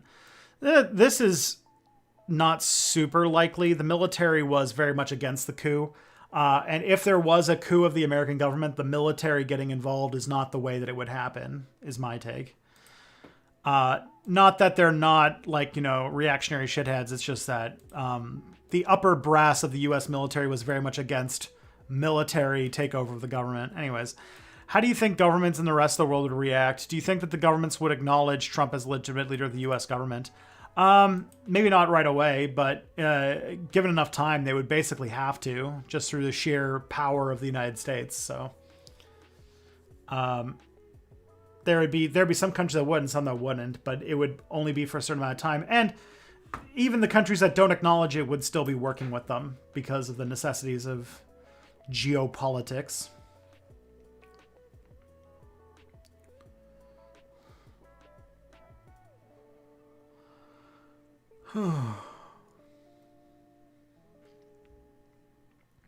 In Enterprise Season 3, Archer does a lot of terrible things to save humanity. Is it wrong to construct a war on terror analogy where all the war crime stuff can actually be justified? Like, if you told me what's happening in Guantanamo Bay was somehow necessary to save the human race, I'd probably be okay with it, but that's not the case. This is the problem. This is why, the thing is that this whole thing here is like, the Enterprise, the Season 3 of Enterprise was very poorly written. They went fucking crazy over the war on terror. Because maybe you're not old enough to remember, but that was basically how people thought. Like, what was it Dick Cheney who said something around the lines of like, we can't wait for the smoking gun to show itself in the form of a mushroom cloud or something like that. Like, the problem with like the sort of Xindi threat in Enterprise was that it was directly a reference to the war on terror. It began with like science fiction 9/11 and was like, directly designed to talk about like this group of people. So like I think it was, I think that they were trying to make the case that torture is good and justified, and used the sort of stakes of the destruction of the world in order to do it. That I think was bad writing on Rick Berman's part. It is probably one of the Enterprise was a bit of a, I think that if it wasn't for the Season 3, I think Enterprise would have actually been in a much better place. If Season 4 had just set the pace for Enterprise, it would have been so much better. If they had Season 4 where Season 3 was, Enterprise would have been a way better show. But and they did add a bunch of interesting stuff with the whole Xindi stuff, but it just never really got anywhere. I wonder if COVID is going to shape a generation of fiction like other large-scale tragic events of themes that we've seen during all of this shapes the fiction and so on too. I mean, it's culture, so there's no way it won't. How it will do it is an interesting question, and I don't know what it will be.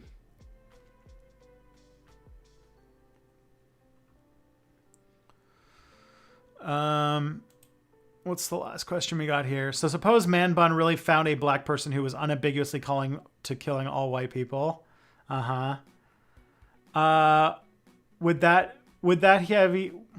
what he did not still been bad?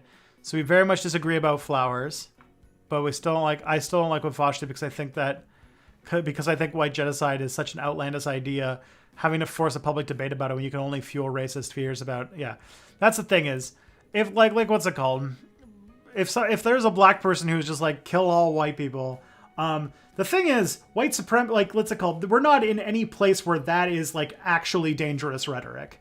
We are not in the world is not in a place where that is a real threat. And what you say, who is saying the person would still be very much wrong. Yes, genocide fucking sucks. And like, anybody saying that is bad. But like, it's a different type of, like, there's a chasm of difference between a person of color expressing an opinion like that. Like, there's a group of people who are very weird black supremacists, like the fucking like Hotep people and stuff like that. They exist. Their positions are very strange, but like they're not a threat in the same way that like fucking white nationalists are, because they don't have an entire political structure basically pushing an incorrect position or supported by this basic thing.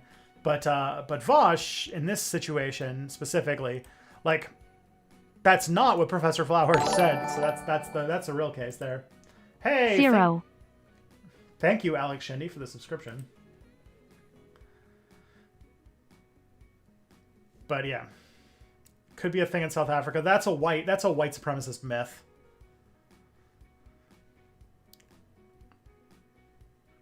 It's sort of like going back to, on my notes here, this discourse fits in quite a bit, you know?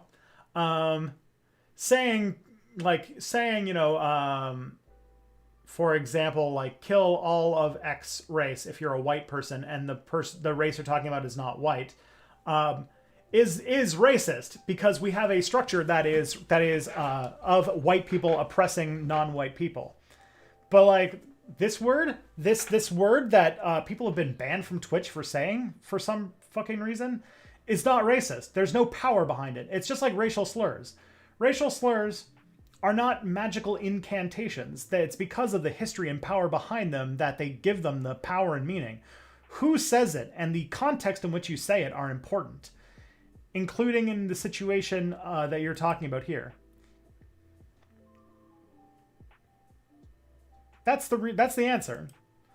And like, we don't live in a world without context. We live in a world where, because of the history of colonialism, what category of race you belong to, and the history behind the words you say have a lot of meaning.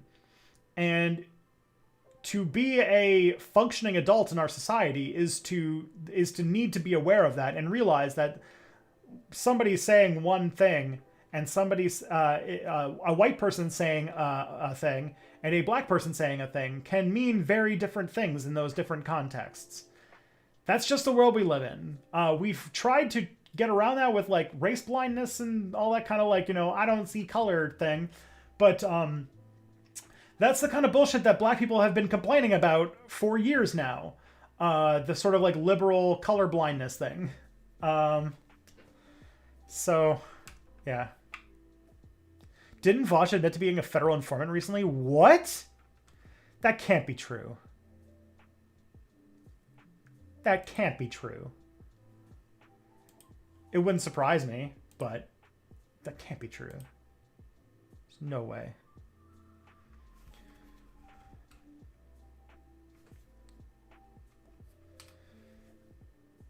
How do you feel about leftists who are saying, I don't like Kyle Rittenhouse, but we can't give the state the power to restrict gun rights so they can find him guilty? Like, is that something we should agree to disagree on? No, because the context is also different. Like, this is the topic of my next video. You've seen it. You have seen the video. A, like, white person getting away with murdering people, trying to protest for Black Lives Matter, despite the fact that he fucking shot them on fucking, like it's all been filmed. It happened right in front of it. The fact that, like, everybody was, like, the defense was working for him. The prosecution was working for him. The fucking judge was working for him. Like, it exposed every shortcoming of the American justice system. And the fact that he walked free is just a testament to the racist caste system in the United States.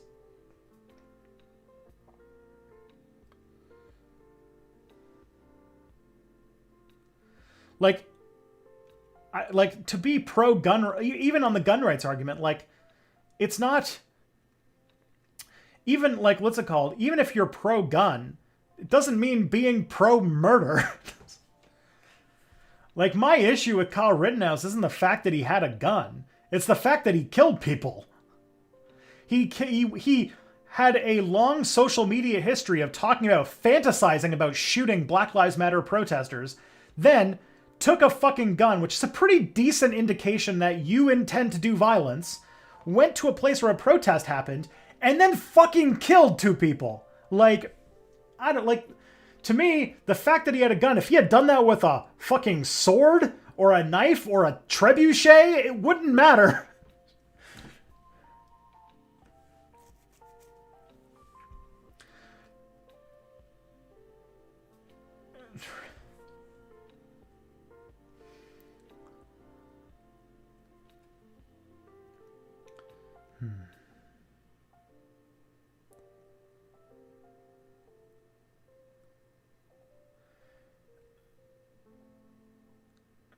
There's a lot of leftists who you follow have a shitty take, and I'm like, can I look past this? Well, I can't answer that question for you. There are some leftists who have that kind of take who I thought I respected, and I don't have an answer to reconcile it.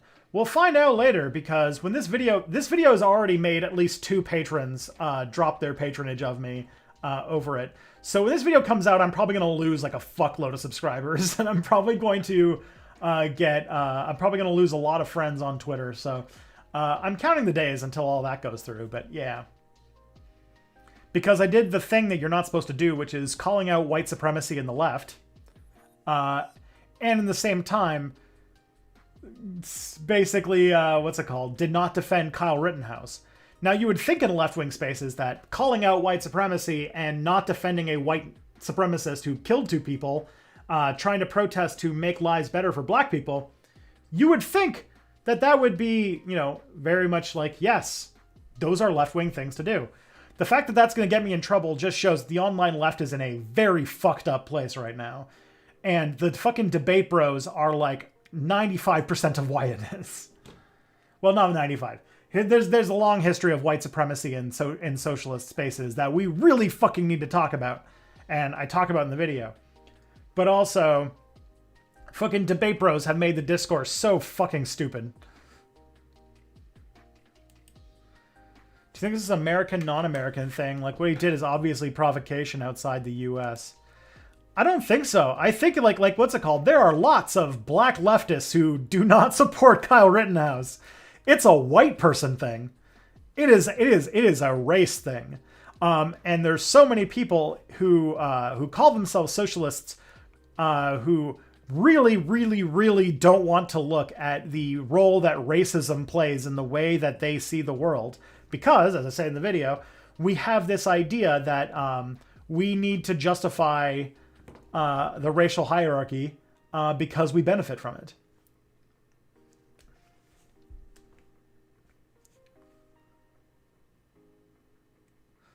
Just rewatching the alt-right playbook, and debate bros literally do everything Ian says not to do. I haven't watched that in a long time, so I should watch it again. I've watched the alt-right playbook a few times, and it's good. And yeah, I should definitely, man, oh, how fucking pissed would the internet be if I took your idea and ran with it and been like, let's look, I'm going to do a video. It's going to be a reaction to the alt-right playbook and talk about how debate bros are basically doing the work of the alt-right for them.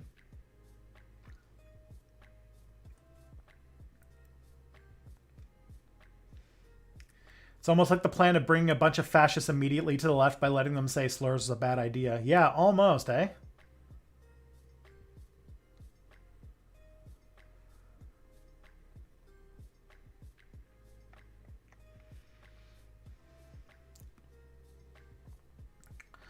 Oh, man.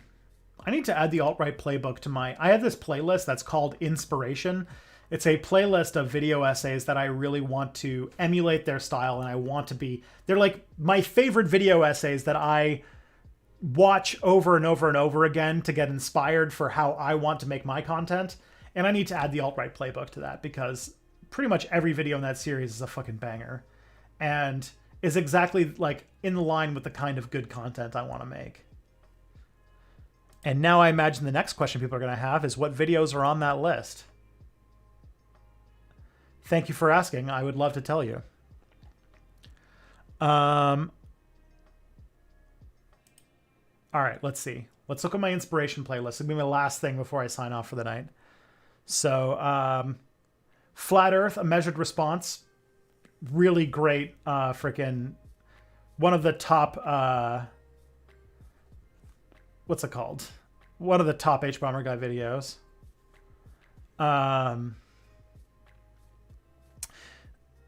The Opulence, the ContraPoints Opulence video. The Steve Bannon Philosophy Tube video, which I think still is my favorite Philosophy Tube video. That's wild. In Search of a Flat Earth, Folding Ideas, which I think just might be one of the best YouTube videos. The Control-Alt-Delete H-Bomber Guy video, also, like, I think is my favorite H-Bomber Guy video. Is that still stand up? I'll have to think about it. But yeah. Oh, yeah. Men, Abuse, and Trauma. the freaking astronaut philosophy tube video. That's Men, Abuse, and Trauma is the one where Abigail does the entire video in one take. It's one of the most impressive things I've ever seen. If you guys remember this video, it's from pre-transition, so I'm not going to play it on screen, but holy shit, it's really good. It's called Men, Abuse, and Trauma if you ever want to watch it. But yeah, it's she does the entire video in one take. It's really impressive.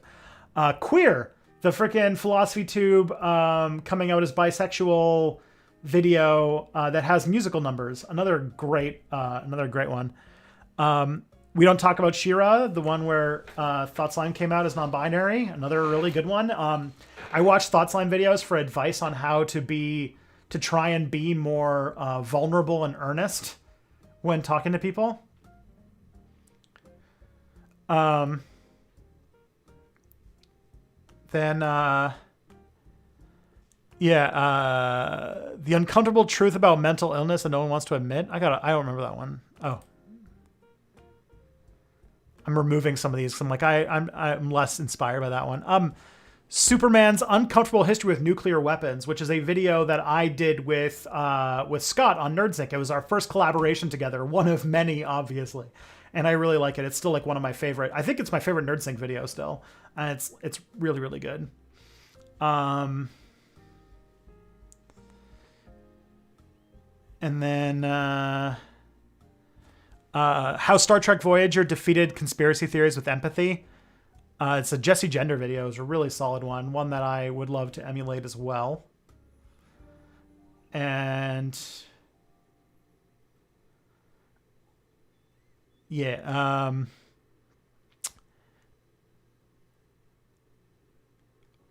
I must have known. I don't know this one. It's from Let's Talk About Stuff, which is a really good YouTuber.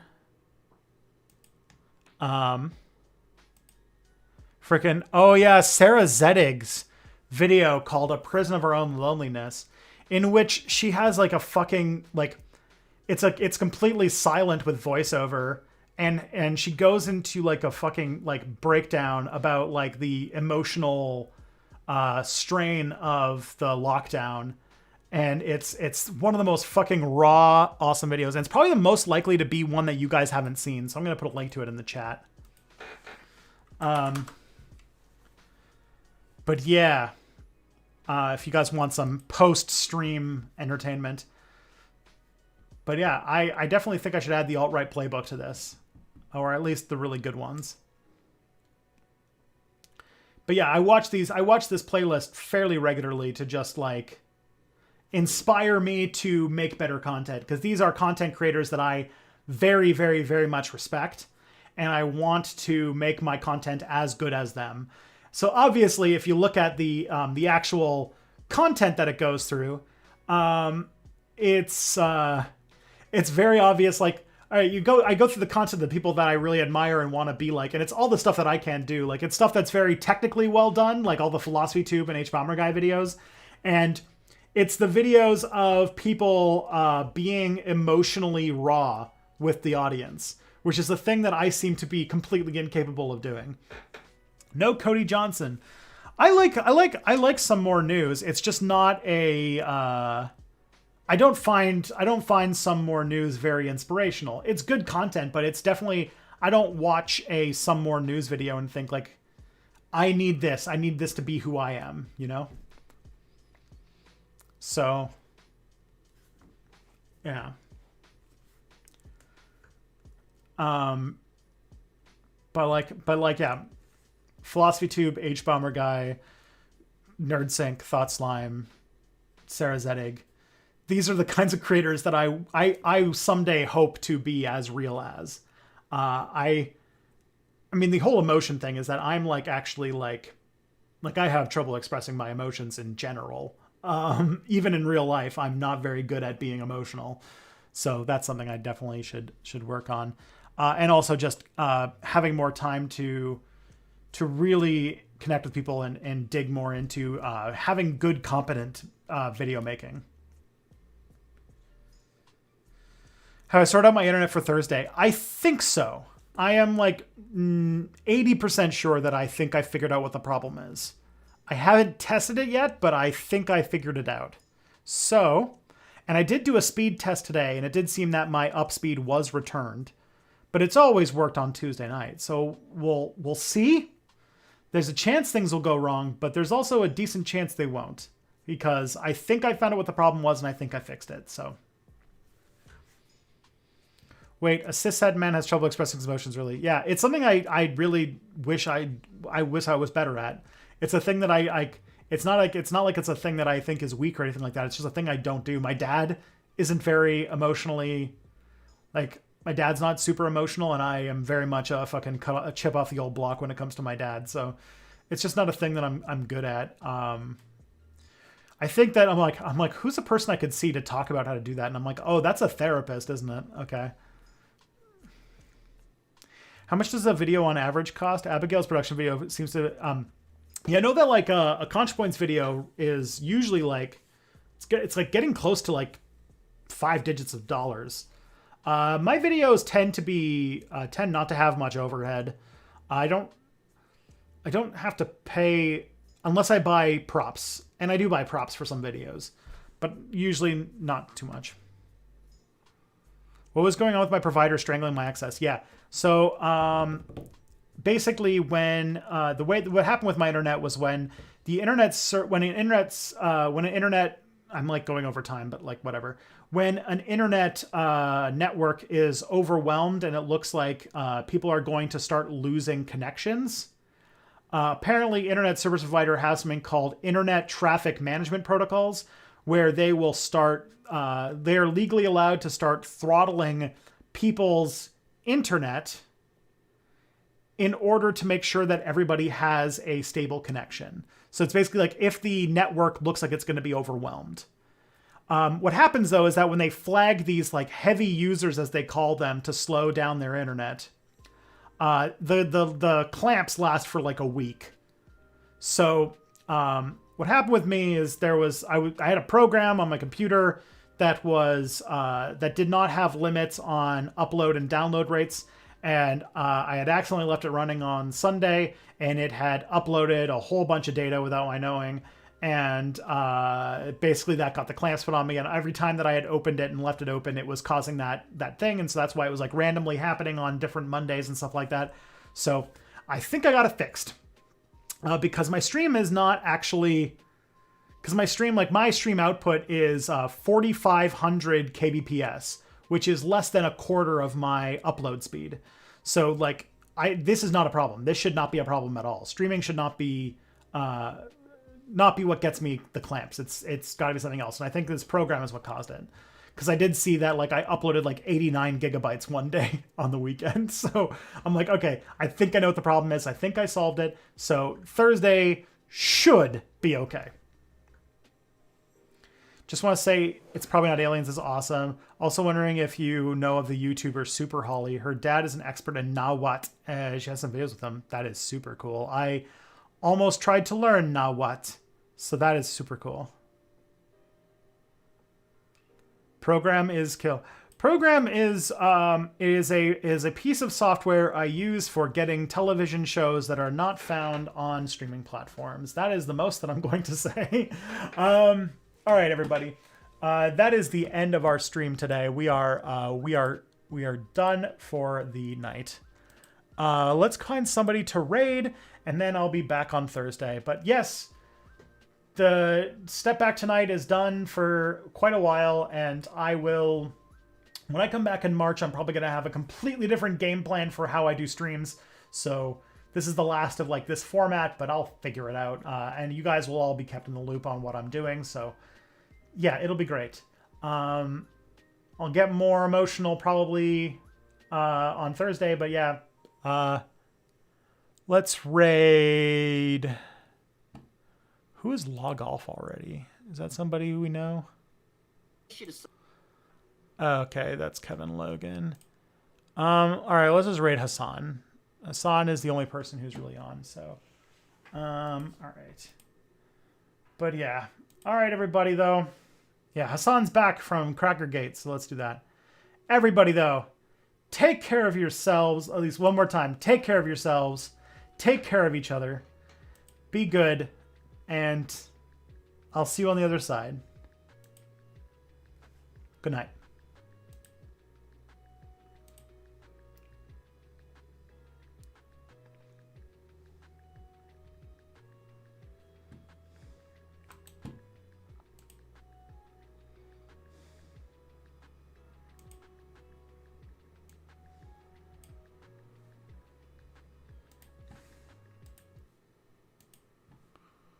Such a brain dead argument. Well, at least my slaves are fed. If I wasn't there, they would starve. Yeah, 100%. It's the same